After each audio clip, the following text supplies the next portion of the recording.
I joined when I was 17, straight out of high school. I didn't know what I wanted to do, but I knew that I didn't want to just sit behind a desk and have a teacher tell me what the real world was like, for another 4 years.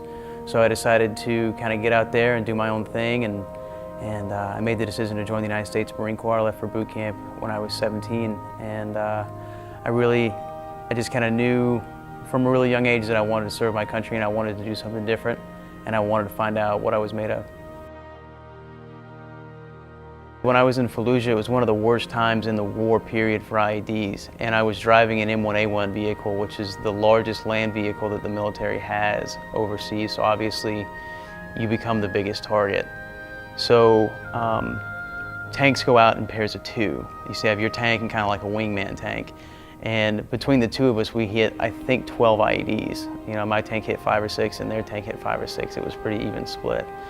And I remember one particular day, the tank, our wingman tank, which had 4 of my really close friends on it, hit a massive, massive IED, and their comm went out.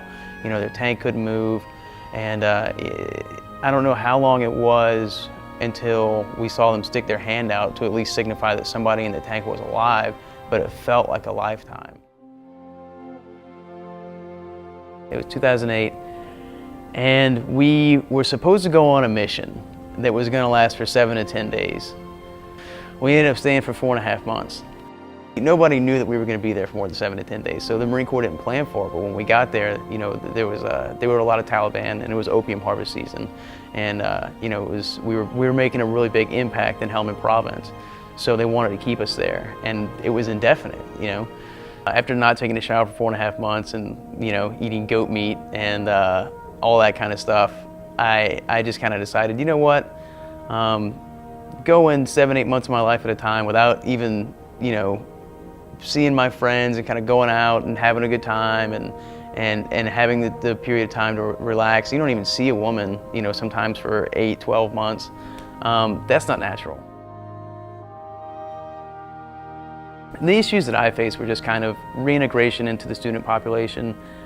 You're only 4 years older when you start out than most of the students on campus, but it can feel like forever. It can feel like 10 or 15 years, just because what you've been through in those 4 years is, you feel like it's the equivalent of like 7 or 8 years of experience. The things that you learn. What makes Florida State different is that the administration actually listens and makes changes. They listen to us, and we listen to our student veterans, and they say, okay, what is the issue that you're having with the application process, or what is the issue that you're having with orientation or registering for classes, and they actually make changes. And that's the whole thing that makes Florida State different, is that the administration has an open and caring ear towards what its veterans are going through.